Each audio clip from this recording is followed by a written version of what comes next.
Hoy tengo el inmenso privilegio de conversar con un hombre de ciencias en la mayor de las Antillas.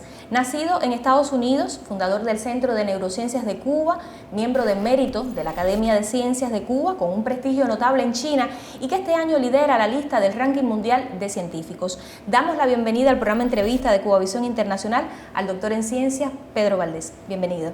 Gracias. Un placer tenerlo acá en nuestro programa. El placer es mío.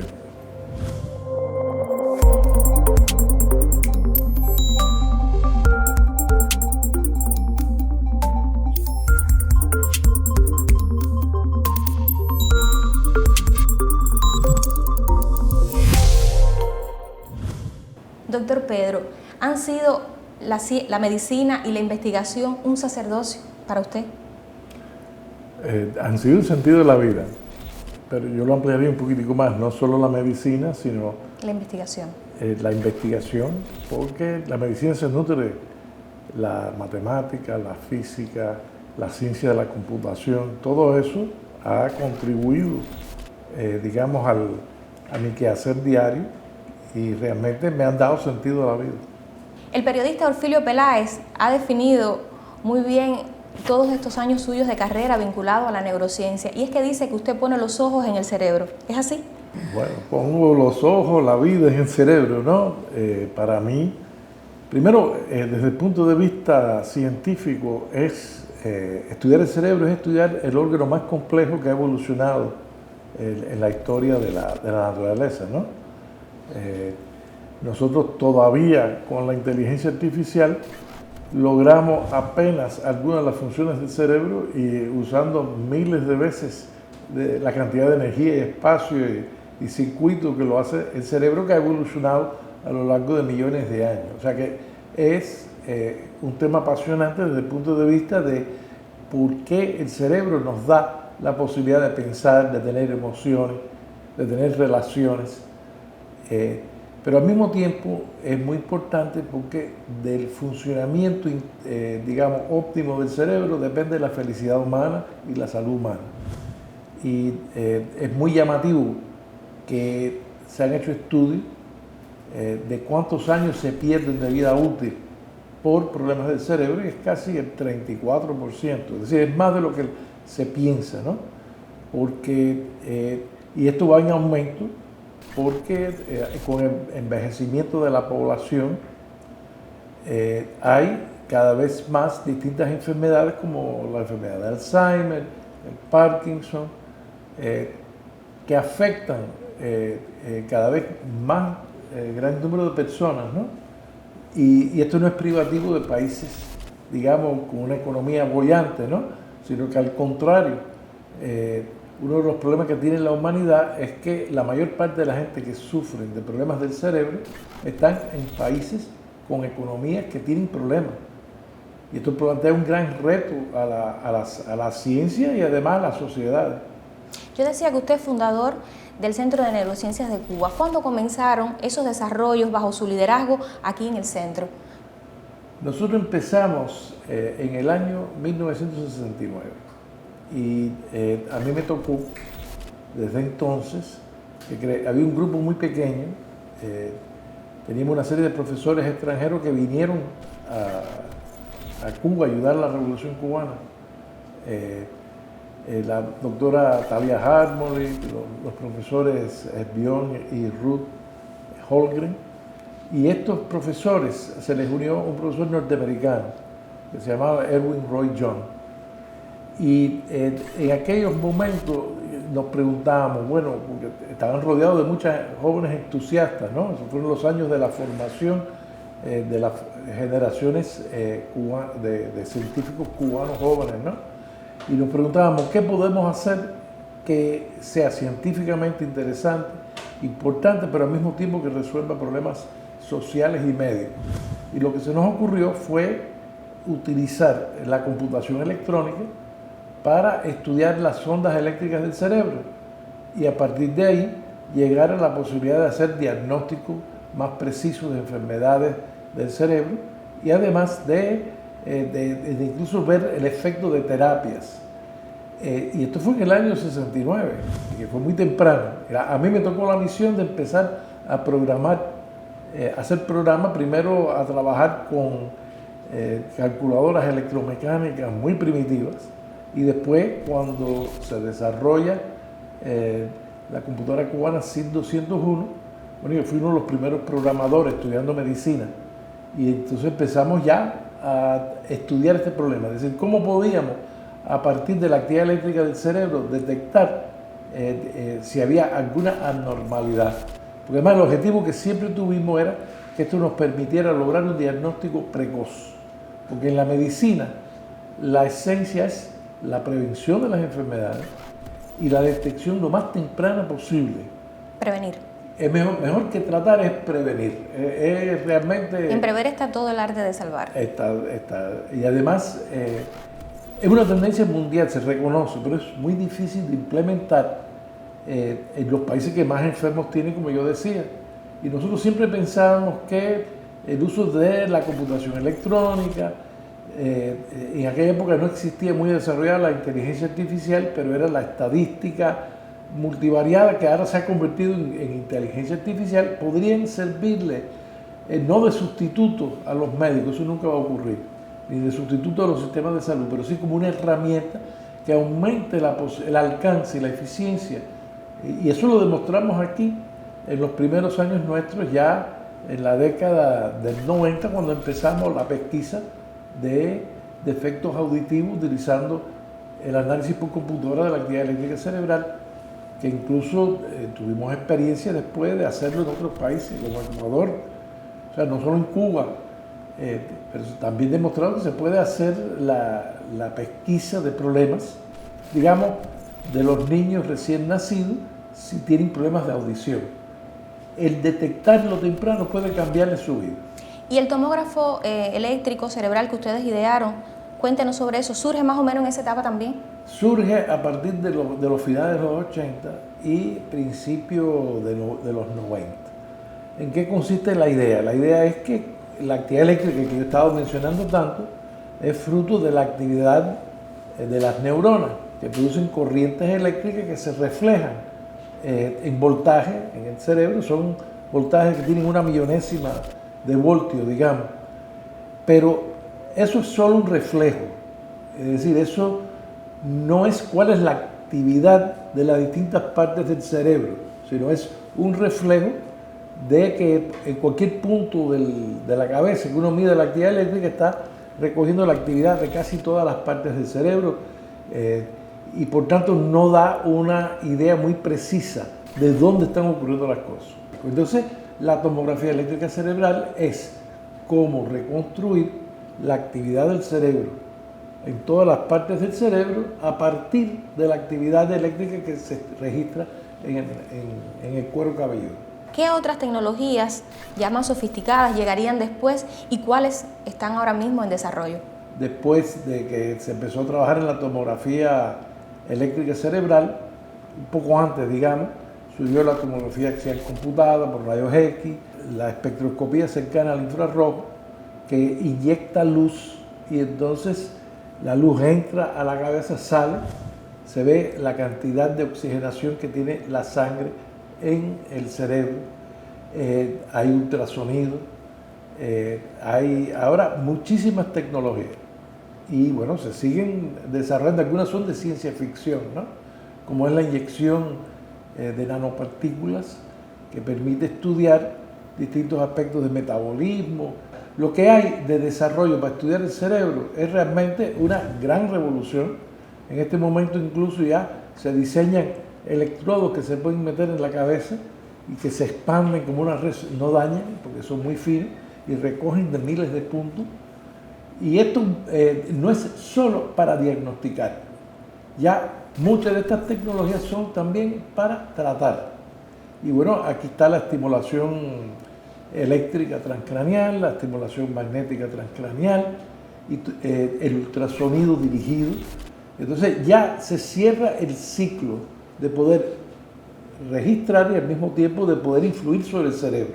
Eso es lo que ahora mismo se conoce como el mapeo cerebral humano. El mapeo cerebral humano es hacer mapas del funcionamiento del cerebro. Este concepto que incluye el mapeo cerebral es a la vez ver la actividad del cerebro y modificarlo. Eso incluso está muy desarrollado lo que es lo que se llama las interfaces cerebro-computadora. El colega mío, digamos, el otro hermano, aparte de Michi, que tengo en China, él tiene un concepto que es de la interfase entre el cerebro y cualquier tipo de aparato. Y bueno, él es parte del proyecto chino del cerebro, se está invirtiendo muchísimo y la idea es usar todos los medios posibles para poder modificar la actividad del cerebro, pero de forma terapéutica. Hay cosas que todavía van a pasar décadas ya, bueno, todo el mundo sabe que ya hay implantes cerebrales, ¿no? Elon Musk, eso existía desde antes. Lo que pasa es que todo lo de Elon Musk, que es muy espectacular, le pone mucho dinero, pero la idea de poner chips dentro del cerebro que permitan estimular distintas partes del cerebro es una cosa que se viene haciendo desde hace años y ha adquirido un impulso enorme, ¿no? ¿Y en Cuba? ¿Cómo marcha esa tecnología aplicada aquí en nuestro país? En Cuba nosotros tenemos la estimulación magnética transcraneal y la estimulación eléctrica transcraneal. Ya también en Cuba, para el Parkinson, empieza a hacerse la estimulación cerebral y eso es una línea de trabajo que pensamos desarrollar, requiere de tecnología realmente. En China, la investigación del cerebro es muy financiada. Tienen uno de los proyectos más grandes del mundo de investigación, pero ellos no lo ven como investigación del cerebro. Ellos lo ven como la investigación del cerebro y de tecnologías basadas en el cerebro. Y esto es muy importante. Ellos no separan el concepto de inteligencia artificial de la de inteligencia natural. Es decir, es lo que yo decía al principio, de que ¿qué dispositivo existe en la naturaleza que tenga más inteligencia, con un consumo energético menor y con una eficiencia y una creatividad que el cerebro humano? Entonces, para los chinos, ellos por ejemplo tienen el proyecto chino, no es el proyecto chino del cerebro, es el proyecto chino del cerebro y de la inteligencia artificial basada en el cerebro. Entonces van las dos direcciones.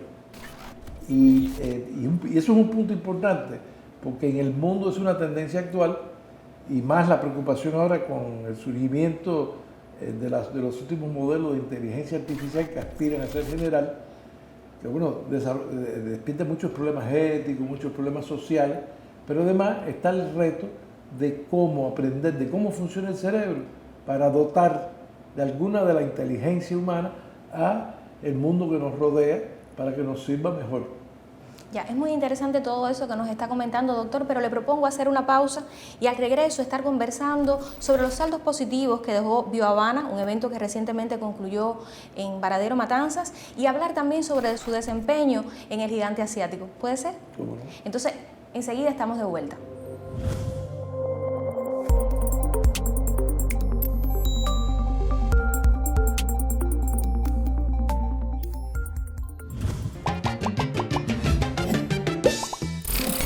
Cubavisión Internacional, la señal de Cuba para el mundo, está disponible en una red satelital en los 5 continentes.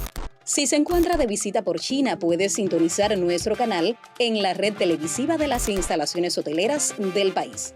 Además, la señal está disponible en territorio asiático a través de los satélites AsiaSat 5 y APSAT 6C. Así se garantiza nuestra presencia en Asia y Oceanía. Siga nuestra señal por el mundo.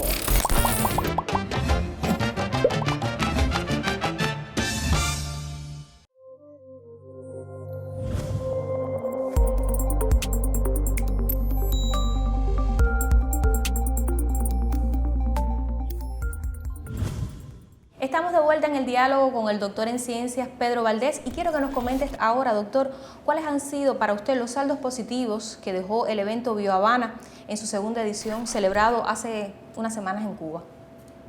Fue un evento que realmente me sorprendió porque realmente la concurrencia de científicos cubanos extranjeros fue extraordinario.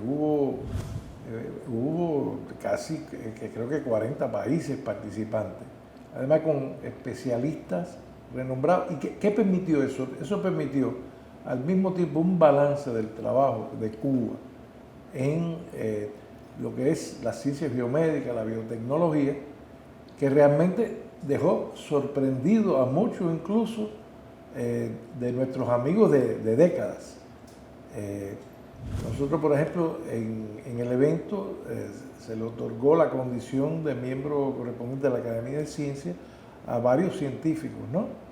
Pero uno en particular es el que ha sido, digamos, el compañero de trabajo nuestro realmente, que es Alan Evans de Canadá, que codirige el consorcio global del cerebro conmigo, y él realmente dice, yo veía pedazos, ahora que vi de conjunto todo, realmente es impresionante que ustedes hayan podido lograr esto en medio de todas las dificultades, digamos, muchas de ellas impuestas, ¿no? Y por otra parte, o sea, eso por un lado, que realmente sirvió de un balance, pero por otro lado, creo que discutimos los problemas esenciales de ciencias médicas. Voy a hablar, por ejemplo, con respecto al cerebro, los problemas esenciales de cómo diagnosticar y tratar las enfermedades neurodegenerativas. Y se discutió con profundidad y se cubrieron prácticamente todos los temas. Ahora, usted me hablaba del consorcio global del cerebro que ya existe. Hablemos de la cantidad de países que lo integran y de esa meritoria inclusión de Cuba en ese consorcio global. Ok, bueno, esto empezó, o sea, la idea del consorcio global del cerebro empezó en una reunión que ayudamos a organizar. Yo incluso la reunión la dirigió el director de salud mental de la OMS y yo. Y era una reunión para hacerse la pregunta con todos los grandes proyectos del cerebro, que son muchos, hay en cada uno de los países desarrollados hay un proyecto. Cuba tiene el suyo sin tener ese desarrollo económico. Pero lo que discutimos en el 2016 en la sede de la OMS fue la siguiente pregunta. Con todo el dinero que se está invirtiendo para investigar el cerebro, ¿qué impacto tiene esa investigación en lo que se llama la carga global de enfermedades del cerebro o de disfunciones del cerebro? La conclusión que llegamos es que no era mucho y había varios obstáculos, ¿no? Lo otro era falta de educación de los científicos, que muchas veces organizaban investigaciones que después no había una forma de traducirlo en la salud pública, ni en sus países, ni en poblaciones con desventaja. Y recalco esto porque siempre se tiende a pensar en los países de mediano y bajos ingresos como son los que tienen problemas sin resolver para grandes partes de su población. Países en vía de desarrollo. Sí, los países en vía de desarrollo, pero no es verdad. Es decir, hay poblaciones en los propios Estados Unidos, en Canadá. Al final, el profesor Alan Evans, que lo acabo de mencionar, y yo, se nos ocurrió que debíamos tratar de crear una organización internacional y decidimos, además, impulsar algo que ya veníamos impulsando, que es el compartir datos, programas y métodos de forma absolutamente libre para que pudieran ser utilizados por científicos y sistemas de salud de cualquier parte del mundo. Bueno, terminamos un proyecto donde ya incorporamos 9 países, más de 1.700 personas, esto lo estamos continuando, y demostramos cómo ajustar estas curvas del desarrollo del cerebro, ¿no? Incluso a las características, el equipamiento de cada país. Ese es el tipo de ejemplo que nosotros hacemos. Y lo hemos puesto a disposición libre de todo el mundo. Tenemos proyectos dedicados a la demencia, tenemos proyectos dedicados al COVID, al efecto que el COVID puede tener a largo plazo sobre el cerebro. Y bueno, tenemos resultados en todos esos distintos tipos de enfermedades, de buscar métodos que permitan el diagnóstico precoz. La organización tiene ya más de casi 400 miembros, agrupa a 35 países, tiene un vínculo muy fuerte que fue inspirado por la Organización Mundial de la Salud. El Consorcio Global del Cerebro ya ha participado en la definición de 2 documentos definitorios de la Organización Mundial de la Salud. uno que define como un objetivo de todos los miembros estados de la Organización Mundial de la Salud, lo que se llama la salud cerebral, que es un concepto más amplio que no tener enfermedad del cerebro, es el desarrollo óptimo del cerebro. Y esto ya constituye una definición muy precisa. Y el año pasado, en otro que es también muy importante, cómo se mide en poblaciones completas la salud del cerebro del niño. Porque, ¿qué es lo que se plantea? Es decir, uno conoce fácilmente que hay, cuál es la mortalidad por cáncer, por enfermedades, pero bueno, ¿cómo uno mide en una población completa? ¿Cómo uno mide cuál es el estado de salud del cerebro de esa población y especialmente la infantil, que es tan determinante? Entonces, bueno, el Consejo Nacional del Cerebro ha tenido un papel activo ahí representando los intereses de las poblaciones desaventajadas, repito, porque las hay en los países aparentemente ricos. Nosotros le vemos importancia a este tipo de interacción de Cuba multilateral por la experiencia que ha tenido Cuba en salud pública. Y en realidad hay una serie de iniciativas ahora muy importantes, la CELAC, el Cinturón de la Seda, los países BRIC, que si bien Cuba no es parte, pero aspira a ser parte. Y nosotros vemos esto porque hemos participado en discusiones de este tipo. En China se organizó el primer encuentro del cerebro de los países BRICS. Y es imprescindible que nosotros logremos un orden científico alternativo al de los países muy desarrollados. Esto es una cosa que incluso se comprende por parte de los científicos de los países, digamos, que están privilegiados, y ellos se dan cuenta. Pero yo pienso que hay una serie de oportunidades que podemos tener en este sentido. Y bueno, en eso juega, es decir, esa es una de las misiones fundamentales del laboratorio conjunto que tenemos China-Cuba en la ciudad de Chengdu. Ahora, yo creo que ya se impone hablar sobre el gigante asiático, su desempeño allí en ese laboratorio. Cuéntenos cómo surge la iniciativa y cuáles son los desarrollos que ahora mismo se llevan a cabo allí. Nosotros tenemos una colaboración con China desde la década del 90. Incluso nosotros fuimos, es decir, el Centro de Neurociencias de Cuba fue quien introdujo algunos de los primeros equipos computarizados de electroencefalografía en China. Ahora, esto se ha venido acelerando. Incluso no es solo el Centro de Neurociencias, sino en general BioCuba Pharma tiene varias empresas y centros de investigación exitosos. En el caso particular nuestro, nosotros intensificamos la interacción con la Universidad de la Ciencia y la Técnica Electrónica de China. Esta es una universidad que es una de las principales universidades de China y que desarrolla equipamiento electrónico, desarrolla nanotecnología y desde luego tiene un lugar bastante destacado en investigaciones del cerebro. Era natural que hiciéramos una alianza y eso llevó a que se proclamara en una reunión que tuvimos de la biotecnología China-Cuba el laboratorio conjunto China-Cuba, que ahora se llama de Neurotecnología e Ingeniería Biomédica. Doctor, además de ese trabajo en el laboratorio conjunto, usted también hace un trabajo formativo en las universidades y me hablaba que hoy se nutren de muchos países, sobre todo de Latinoamérica. ¿Nos comenta también sobre esa labor educativa? El laboratorio conjunto tiene una misión de desarrollar tecnología, de hacer publicaciones. De hecho, nosotros tenemos ahí ya, en el tiempo que llevamos constituido, casi 80 publicaciones de muy alto impacto.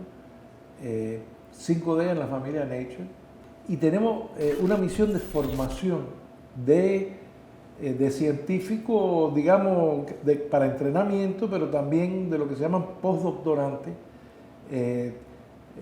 doctores en ciencia de distintos tipos y también maestrantes. Es decir, la influencia del laboratorio se ha extendido a países como Turquía, Pakistán, muchos países de África.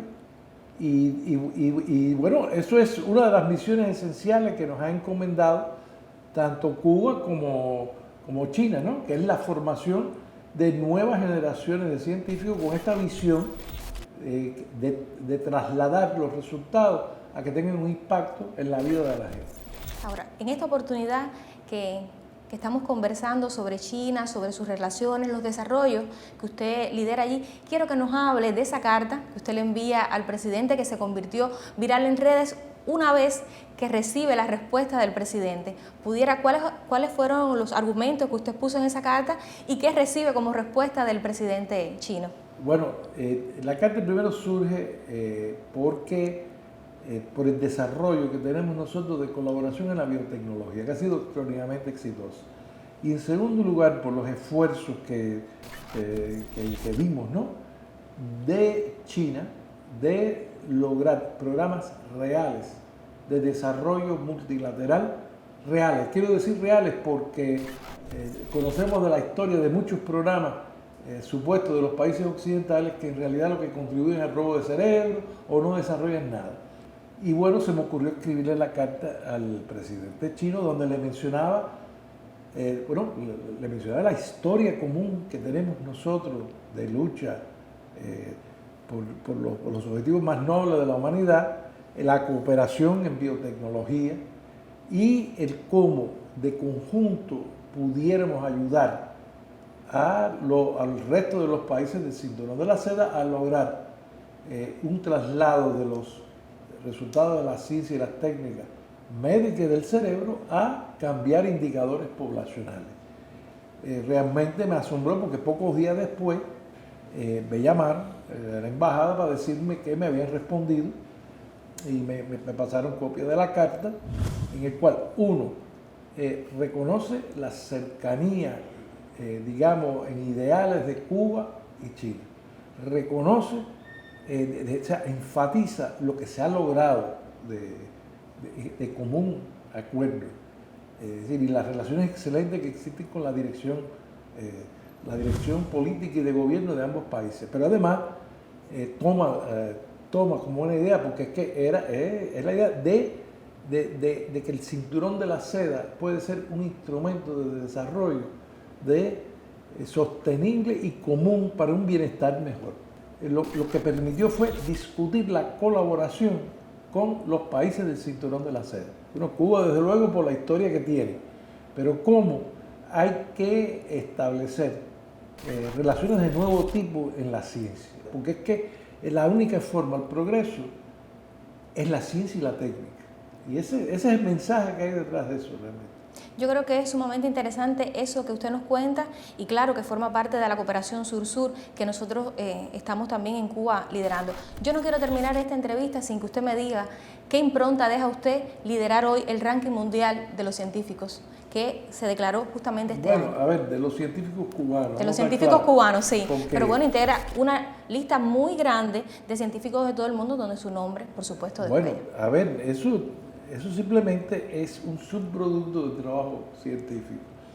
El publicar en la ciencia es esencial porque constituye la forma de confrontar. Es que es una parte de la dialéctica del conocimiento, donde uno tiene que contrastar las ideas de uno con las de los otros científicos de todo el mundo, porque de la crítica, de la discusión, de la modificación de las ideas es donde sale el progreso. Ahora, ¿cuántos años más dedicados a los neurociencias?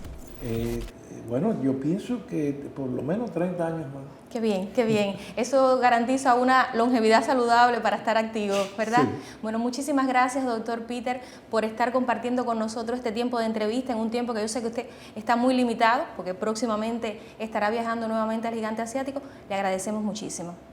Ha sido un placer.